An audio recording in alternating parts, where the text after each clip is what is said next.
This one your interfacial defects, या इसको बोलते हैं बल्क या volume defects and atomic vibration, इसको हम लोग स्टडी आउट करते हैं।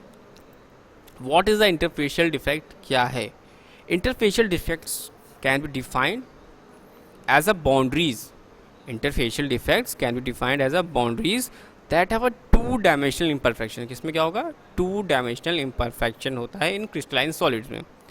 अगर इंटरफेशियल डिफेक्ट्स की बात करता है तो हम कैन डिफाइन कर सकते हैं, can be defined as boundaries that have two dimensional imperfection in crystalline solids and have different crystal structure and or crystallography orientation on either sides of them. They refer, तो यहाँ पे हम लोग यहाँ पे इंडिकेशन हो गया कि ये टू डायमेंशनल इम्परफेक्शन है, और also they refer to region of distortion and that lie about a surface having thickness of a few atomic diameter.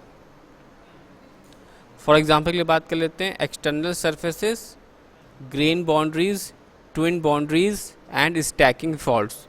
क्या क्या होगा? External surfaces, grain boundaries, twin boundaries, stacking faults and phase boundaries. कौन कौन से?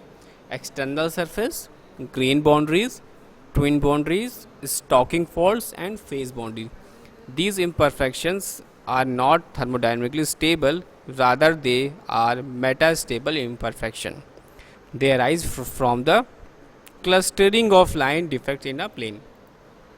तो हम लोग बात करते हैं कि एक्सटर्नल सर्फेसेस की, तो एक्सटर्नल सर्फेसेस की बात कर लेते हैं। तो what is the external surface and क्या इंडिकेशन कर रहा है कि the involvement of an atom of a surface differs from that of atoms in the bulk. किसमें होना चाहिए? बल्क में, और specially the number of neighbours, that is coordination की बात करते हैं, at the surface is less.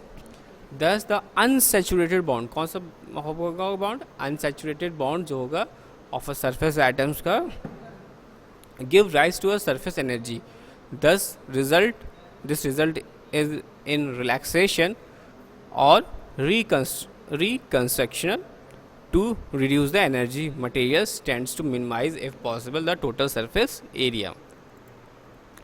आगे हम लोग बात करते हैं कि ग्रेन बाउंड्रीज़ के बारे में। ग्रेन बाउंड्रीज़ क्या है? वेरी इंपॉर्टेंट होता है ये इसका कंसेप्ट, और काफ़ी पूछा जाता है ग्रेन बाउंड्रीज़ के बारे में। तो ग्रेन बाउंड्रीज़ को यहाँ से आप समझ सकते हैं कि जो क्रिस्टलाइन सॉलिड्स होते हैं are usually made of number of grains, जो कि सेपरेटेड होते हैं बाय ग्रेन बाउंड्रीज़ के थ्रू। किसके थ्रू? ग्रेन बाउंड्रीज़ के थ्रू। और ग्रेन बाउंड्रीज जो होती हैं are several atoms distance wide, there is the mismatch of orientation of grains on either side of boundaries, जैसे फिगर आगे शो कर रहा है। When the misalignment is slight on the order of few degree, कितना? At greater than 10 degree is called the low angle grain boundary. This one और क्या होगा? लो angle grain boundary, जिसमें कि यहाँ पर आप देख सकते हो एंगल की वैल्यू कितनी हो जाएगी? दिस वन इज 10 डिग्री, तो दिस वन ये कहलाएगा लो एंगल ग्रेन बाउंड्री। और these boundaries can be described in terms of aligned dislocations array. If the low grain boundary is formed by the edge dislocation it is called tilt boundary. अगर low grain boundary form हो रहा है तो bye as dislocation, तो वो हमारा कहलाएगा tilt boundary. And twist boundary if formed by a screw dislocation. Both tilt और ट्विस्ट बाउंड्री जो होते हैं आर प्लेनर सरफेस इम्परफेक्शन होते हैं in contrast to high angle grain boundaries. For high angle grain boundaries होगा तो degree of distortion of large range कितना होगा? ग्रे यहाँ पे 15 डिग्री। और grain boundaries are the chemically more reactive because of the grain boundary energy in spite of disordered orientation of atoms at grain boundaries. Polycrystalline solids are still very strong as cohesive forces present within the and across the boundary. तो यहाँ पे आप देख सकते हैं diagram में, this one is the line और यहाँ पर एटम्स की position. This is systematic representation of grain boundary. ये कैसा डायग्राम है हमारा? ये हमारा डायग्राम है systematic representation of grain boundaries का। तो अब हम लोग बात करते हैं ट्विन बाउंड्रीज क्या है। ट्विन बाउंड्री आप यहाँ पर देख सकते हो कि ये एक special type of grain boundary across where the specific mirror lattice symmetry इसमें पाई जाती है। इसमें ट्विन बाउंड्री जो होता है अकर्स इन पेयर्स में होती है, जैसे कि such as the orientation change introduced by the one boundary is restored by the other. The region between the pair of boundaries is called twin region. क्या कहलाएगा? Twin region. The region between the pair of boundaries is called the twin region. Twins which forms during the process of recrystallization are called annealing twins, or where deformation twins form during plastic deformation. So that is, twinning occurs on a definite crystallographic plane and in a specific direction, both of which depends on the crystal structure. Annealing twins are typically found in metals that have FCC crystal structure, or while mechanical deformation twins are observed in BCC and SCP metals.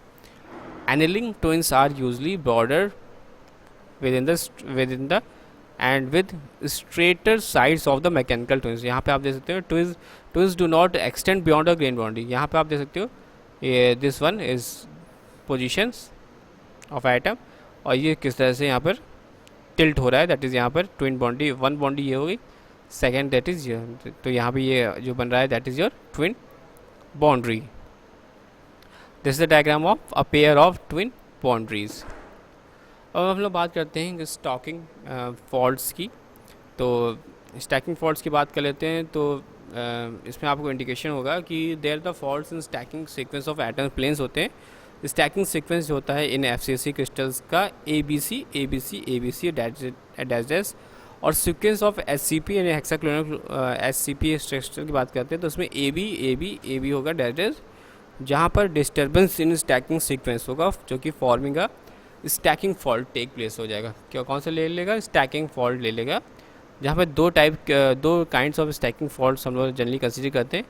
FCC crystals में ABC AC ABC और CA represent the SCP region where the nothing but stacking fault in FCC. Second जो होगा वो ABC ACB और CABC is called एक्सटेंसिंग या twin stacking fault. ये 3-layer ACB constitutes the twin, or the stocking fault in FCC crystals can also be considered as some microscopic twins. This is why no microscopic twins appears in FCC crystal, as formation of stacking fault is energetically favourable. Stacking fault energy जो होती है actually varies करती है 0.01 से 0.1 joule पर metre square, और lower the stacking fault energy wider the stacking fault. Metal strain hardener repeatedly and twin easily. Otherwise metals of high stacking fault energy जो होगा वो is narrower stacking faults, so a deformation occur structure banded linear array और dislocation. This one is stacking fault, और जिसमें जो face boundary होगी वो exist करती है in multi phase materials across which there is a sudden change in physical या chemical characteristics. And this is the last one that is your bulk या volume defect. तो बल्क या volume defect में क्या होता है कि जो वॉल्यूम डिफेक्ट होता है, जैसे नाम से पता चल रहा है कि दैट इज़ 3 डायमेंशन होगा, और इसमें इंक्लूड्स होगा पोर्स होंगे, क्रैक्स होंगे, फॉरिजन इंक्लूजन होगा और अदर फेसेस होंगे. ये डिफेक्ट जो होते हैं नॉर्मली इंट्रोड्यूस होते हैं ड्यूरिंग द प्रोसेसिंग और फैब्रिकेशन स्टेप्स में, और सभी टाइप के जो डिफेक्ट्स हैं वो कैपेबल होते हैं एक्टिंग करने के लिए स्ट्रेस राइज़र. कौन सा? Stress raiser. और thus the deleterious of parent metals mechanical behaviour. However in some cases foreign particles are added. किसमें? Purposely to strength and parent material. they produce the procedure is called dispersion hardening. क्या होगा ये? dispersion hardening, where the foreign particles act as the obstacles to movement of dislocation. मैंने पहले बता चुके हैं आपको. तो which facilities plastic कौन सा डिफॉर्मेशन मिलेगा? और the second phase particles act in 2 distinct way. First that is particles are either may be cut by the dislocation, or particles resist cutting and dislocation are forced by bypass them. So that is strengthening or due to ordered particles is responsible for the good high temperature strength and many super alloys. यानी volume में आपका 3 dimension हो जाएगा. और however pores and determines because of reduced effective load bearing area and act as a stress concentration sites. And what is the atomic vibration? Atomic vibration occurs even at zero temperature and increase in amplitude with the temperature. In fact, temperature of solids is really just a measure of average vibration activity of atoms and molecules.